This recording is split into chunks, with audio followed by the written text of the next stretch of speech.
Hello, everyone. Thank you for joining me today. My name is Holly Kaiser, and I want to speak to you about a topic that has been near and dear to my heart for a long time.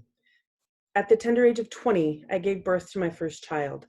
The experience of birthing children is a wonderful experience in many ways. However, there is a dark side to motherhood that people don't often talk about. As a young mother, I suffered from significant postpartum depression. There were times that I felt alone, there were times that I felt dread, and there were times that I felt trapped. I found that back in the early 2000s, mothers weren't talking about this dark cloud that would come over them. I knew that if this darkness was happening to me, it was more than likely happening to other mothers too. My love for doula work was born in that moment. And for those of you who do not know what a doula is a trained birth companion. Birth doulas provide emotional and physical support for women before and during the birthing experience. Doulas are not medical professionals. They only provide emotional and physical support to birthing mothers.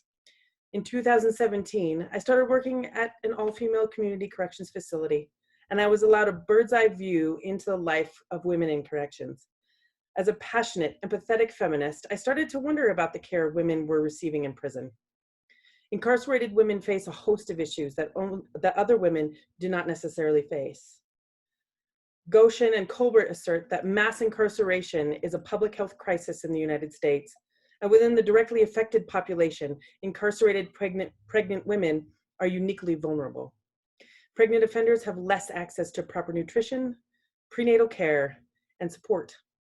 Additionally, prison guards are not generally known for their warm and friendly demeanor. A woman by the name of Imka Pope was incarcerated in a Seattle prison where she was forced to give birth alone, with no support or medical intervention on a concrete floor.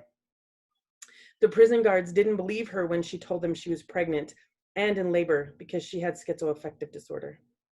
As a mother and aspiring doula, I couldn't possibly imagine the horror that Miss Pope experienced having to give birth alone on the floor.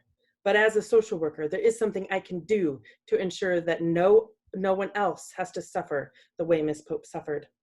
As a call to action, I'm going to develop a social media campaign that advocates for the health and well-being of pregnant women experiencing incarceration. My campaign will address topics such as adequate nutrition, the use of shackles on pregnant offenders, adequate prenatal care, and reforming the attitudes of prison staff and the community. Please join me in advocating for pregnant offenders by spreading the word about this important topic. Together, we can end the suffering that pregnant offenders and their babies experience. Please visit Facebook and Instagram where you can share my social media campaign with your friends and start this important conversation. Thank you.